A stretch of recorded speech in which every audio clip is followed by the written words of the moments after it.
అందరికీ నమస్కారం. దక్షిణాయనం, గ్రీష్మ ఋతువు, ఆషాఢమాసం, కృష్ణపక్షం, అమావాస్య, పుష్యమి నక్షత్రం. ఈరోజు పద్మక యోగం. ఒక మట్టి ప్రమిదలో విప్ప నూనె లేదా కొబ్బరి నూనె తీసుకుని దీపం వెలిగించి సరస్వతి మంత్రాన్ని చదువుకోవాలి. పద్మక యోగంలో ఈరోజు ఇలా పిల్లల చేత చేయించడం వలన మహాజ్ఞానవంతులు అవుతారట. అంటే నెగిటివ్ థాట్స్ అన్నీ వెళ్ళిపోతాయి. జ్ఞానం ఉన్నప్పుడు మంచి మార్గంలో వెళ్ళినట్లయితే ఆ మంచిలోనే పరమ మేధావులు అయిపోతారు. అదే చెడు మార్గంలో వెళితే ఆ చెడులోనే పరమ మేధావులు అయిపోతారు.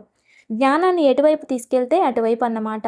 అగ్నితో దేవుడి ముందు దీపం వెలిగించవచ్చు, అదేవిధంగా చెట్లను కాల్చవచ్చు, మరియు వంట కూడా చేసుకోవచ్చు. అంటే జ్ఞానం ఉంటే ఆలోచించే మార్గాలు, వెళ్ళే మార్గాలు, మనం ఉండే విధానాన్ని బట్టి ఏదైనా జరుగుతాయి.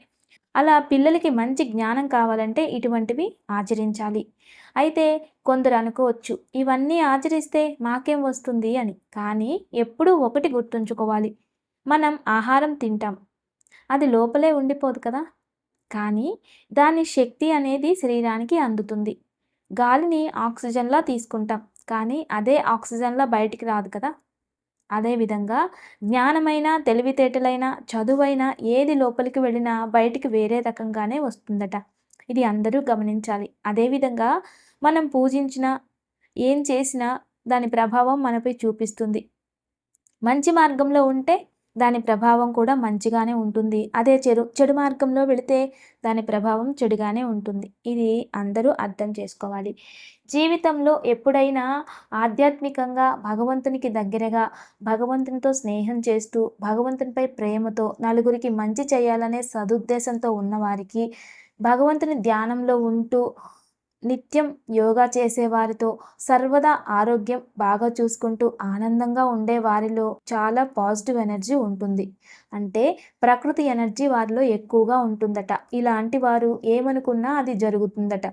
ఇంట్లో ఎవరైనా పూజ చేసే పిల్లలున్నా, ఆధ్యాత్మికంగా ఎక్కువ ఆసక్తి ఉన్నా వారిని బాధ పెట్టాలి అనుకోకూడదు. అలా అనుకుంటే మీ జీవితమే పాడైపోతుందట. ఎందుకంటే వాళ్ళు బాధపడేంత ఏమీ ఉండదు. వాళ్ళు బాధపడరు. ఎందుకంటే వారు అన్నీ భగవంతునికి సమర్పించేస్తారు కాబట్టి. ఇలా ఎవరైనా పూజలు చేస్తూ ఆధ్యాత్మికంగా ఉన్నప్పుడు మిమ్మల్ని ఎవరైనా ఏదైనా విమర్శించడం, బాధ పెట్టడం లాంటివి చేస్తే మీరు బాధపడాల్సిన పని ఏమీ లేదు. మీ పని మీరు చేసుకుంటూ వెళ్ళండి. ఎందుకంటే మిమ్మల్ని ఏదైతే అంటారో, ఏవైతే విమర్శిస్తారో అలాంటి అర్హత వారికి ఉండదు. అయినప్పటికీ అలా చేస్తారు. కానీ మీరేదైనా అనేస్తే ఖచ్చితంగా జరుగుతుందట. కాబట్టి శాపాలు పెట్టి పాపాలు కట్టుకోకండి.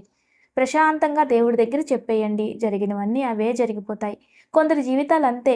వారిని భగవంతుడు అన్ని రకాల దారులు చూపించి ఉంటారు. ఒక టీచర్ సంవత్సరం అంతా స్కూల్ చెప్తూ ఉంటారు పాఠాలు.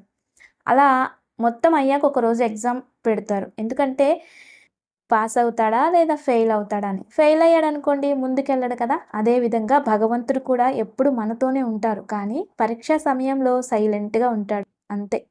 అంటే అసలు నువ్వేం చేస్తావు, ఎలా ఉంటావు, అబద్ధాలు చెప్తావా, భగవంతునిపై విశ్వాసంతో ఉంటావా, జీవిస్తూ ఉంటావు అని ఆలోచిస్తూ ఉంటారట. అయితే నువ్వు మంచి మార్గంలో వెళ్ళి కష్టాన్ని నమ్ముకొని వాటన్నింటినీ స్వీకరించావనుకోండి ముందుకెళ్ళిపోతారట. ఇప్పుడు బంగారం ఉందనుకోండి, అది చైనో ఉంగరమో అవ్వాలంటే అయిపోతుందా? లేదు కదా. అదే దానిని ఒక విధానంలో తయారు చేస్తే అది మనం అనుకున్న వస్తువుగా తయారవుతుంది. అదేవిధంగా మనిషి జీవితం కూడా అంతే. పరీక్షలు లేకుండా ఏ మనిషి జీవితం అందంగా తయారు కాదు. బాధలు లేకుండా ఏ మనిషి జీవితం కూడా అందంగా ఉండదు. కానీ అది వద్దు ఇది వద్దు అనుకుంటే ఏది ప్రాప్తించదు. అయితే మేము పూజ చేయం, అది చేయం, ఇది చేయమంటే ఎవరెవరిష్టం వాళ్ళది.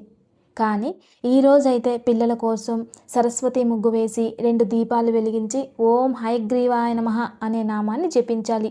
హయగ్రీవుడు అంటే సాక్షాత్ బ్రహ్మదేవుడికే జ్ఞానాన్ని ప్రసాదించినవారు, సరస్వతీదేవికే సరస్వతిని ఇచ్చినవారు, జ్ఞానాన్ని ఇచ్చినవారు హయగ్రీవులు. అంత గొప్పవారన్నమాట. జ్ఞానానందమయం దేవం అంటే దేవతలకు కూడా జ్ఞానాన్ని అందించేవారు హయగ్రీవ స్వామి అని. ఈరోజు అందరూ కూడా ఓం హయగ్రీవాయ నమః అనే నామాన్ని జపించి మంచి జ్ఞానాన్ని పొందుదాం. ఓం హయగ్రీవాయ నమః, ఓం హయగ్రీవాయ నమః అనే ఈ మంత్రాన్ని జపించాలి. ఈ మంత్రాన్ని జపించడం వలన యోగం మరియు హయగ్రీవ అనుగ్రహం ప్రాప్తిస్తుంది. ఇక ఈరోజు మంచి మాట. జీవితంలో చాలామంది ఈ విషయం గురించి ఎప్పుడూ ఆలోచిస్తూ ఉంటారు. అయితే ఒకటి గుర్తుంచుకోవాలి, మీరు ఇతరులకి సన్నిహితంగా ఉంటూ, వాళ్ళు ఎలా చెప్తే అలా వింటూ, వాళ్ళు అనుకున్నట్టే మీరు ప్రవర్తిస్తూ, వాళ్ళకి నచ్చిందే మీరు చేస్తూ, వాళ్ళకి నచ్చినట్టుగా మీరు ఉంటూ ఉంటే మీ అంతటి గొప్పవాళ్ళు ఈ ప్రపంచంలో ఎవ్వరూ ఉండరని వాళ్ళ ఉద్దేశం. అదే మీరు వాళ్ళకి ఆపోజిట్గా ఉన్నారనుకోండి, ప్రపంచంలో మీ అంత చెడ్డవాళ్ళు ఇంకెవరూ ఉండరన్నట్లే ప్రవర్తిస్తారు. కాబట్టి ఒకరి కోసం ఎప్పుడూ సమయాన్ని వృధా చేసుకోకూడదు. అందరికీ మనం నచ్చే విధంగా ఉండాలి అంటే అది జరగదు. బ్రహ్మాండంలో కోట్ల మంది ఉంటారు, ఒక్కొక్కరికి ఒక్కొక్క మనసు ఒక్కోలా ఉంటుంది. కాబట్టి అందరి కోసం బతకలేం కదా. అయినా దేవతలనే నిందించే కాలంలో ఉన్నాం. దేవతలే అలా అయితే ఇక మనమెంత కదా. కాబట్టి అందరూ మెచ్చే విధంగా మనం ఉండాలి అని అనుకోవడం తప్పు. ఎప్పుడు కూడా ఇతరుల మంచిని కోరండి, అందరూ బాగుండాలి అనుకోండి, ఏదైనా సాయం చేయండి. అంతేకాని వాళ్ళకి నచ్చే విధంగానే మనం ఉండాలి అంటే చెయ్యలేం. తర్వాత మన నుండి మంచితనాన్ని పొంది మనల్ని విమర్శిస్తే అది విని తట్టుకునే అంత శక్తి మనకి ఉండదు. కాబట్టి ఇతరుల గురించి ఆలోచించకపోవడం మంచిది. మీరులా ఉండాలి. ఏదైనా సమస్య వస్తే భగవంతునికి తెలియజేసుకుని ఎవరిపైనా కోపం పెట్టుకోకుండా ఉంటే ప్రశాంతంగా ఉండొచ్చు.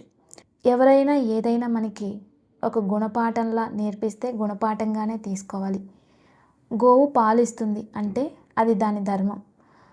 అది అనుకుంటుంది, రోజు నాకు వీళ్ళు గడ్డిస్తున్నారు, ప్రేమగా చూస్తున్నారు కాబట్టి నేను వీళ్ళకి పాలు ఇవ్వాలి అని అనుకుంటుంది గోవు. కానీ మనిషి మాత్రం రక్తం వచ్చే వరకు పాలను పిండుతాడట. గోవు దాని కర్తవ్యంతో మాత్రమే అది పాలిస్తుంది. కానీ మనిషే నేను గడ్డేస్తున్నాను కదా అని రక్తం వచ్చే వరకు పిండుతారు. అది ఎంత పాపమో కదా. మన ఆలోచనలు, మన బుద్ధులు మంచిగా ఉండాలి. ప్రతి ఒక్కరికి ఏది ఎంత ఉండాలో అంతే ఉండాలి. ఏది ఎక్కువైనా అది విషంగా మారుతుంది. అని సమయం, సందర్భాన్ని అర్థం చేసుకొని తెలివిగా బతకడం అనేది మాత్రం నేర్చుకోవాలి. కానీ తెలివితో ఒకరిని వంచించి మోసం చేయాలని మాత్రం అనుకోకూడదు. ఇదే ఈరోజు మంచి మాట. అయితే ఈరోజు జ్యోతిర్భీమేశ్వర వ్రతం ఆచరిస్తారు.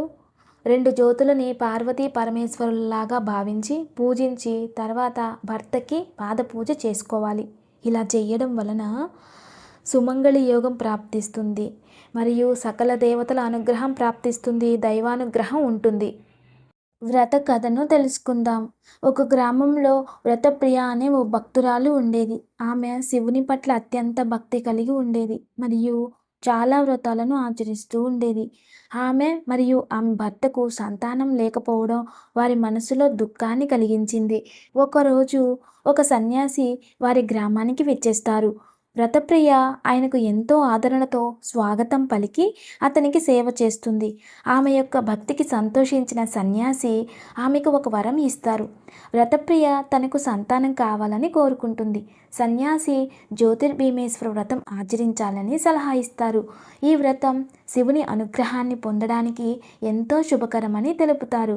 సన్యాసి జ్యోతిర్భీమేశ్వర వ్రతం యొక్క ప్రాముఖ్యత గురించి ఈ విధంగా వివరించారు. పూర్వం చంద్రసేన అనే ఒక రాజు శివుని పట్ల భక్తితో పాలించారు. ఒకసారి ధ్యానం చేస్తుండగా ఆయనకు జ్యోతిర్లింగం రూపంలో శివుడు దర్శనమిస్తారు. ఆయన ఈ దేవతా రూపాన్ని గౌరవించడానికి జ్యోతిర్భీమేశ్వర వ్రతం ఆచరించాలని నిర్ణయించుకుంటారు. రాజు క్రమంగా ఈ వ్రతం ఆచరిస్తారు. అన్ని క్రమాలు పాటించి శివునికి ప్రార్థనలు చేస్తారు. ఆయన భక్తికి ప్రతిఫలంగా శివుడు ఆయనకు దర్శనమిచ్చి అనేక ఆశీర్వాదాలను ఇస్తారు.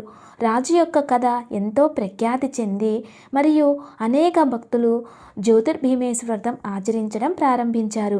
వ్రతప్రియ సన్యాసి చెప్పిన మాటలతో ప్రేరణ పొంది జ్యోతిర్భీమేశ్వర వ్రతం ఆచరించడానికి నిర్ణయించుకుంటుంది. ఆమె అన్ని క్రమాలు పాటిస్తూ శివునికి ప్రార్థనలు చేస్తూ ఈ వ్రతం ఆచరించింది. కొంతకాలంలో ఆమె ప్రార్థనలకు ప్రతిఫలంగా ఆమెకు సంతానం కలిగింది. శివుని పట్ల ఆమె భక్తి మరింత బలపడింది మరియు ప్రతి సంవత్సరం ఈ వ్రతం ఆచరించడం ప్రారంభించింది. జ్యోతిర్భీమేశ్వర వ్రతం యొక్క మహిమను అందరితో పంచుకుంది. ఇది ఈ వ్రత కథ. అందరూ కూడా ఈ వ్రతాన్ని ఆచరించే ఉంటారు. ఒకవేళ వీలు కాక ఆచరించలేకపోయిన వారు ఈ కథను విన్నా కూడా వ్రతం చేసిన పుణ్యం ప్రాప్తిస్తుంది. ఇక ఈరోజు పద్మకయోగం ఆదివారం అమావాస్య పుష్యమి నక్షత్రం.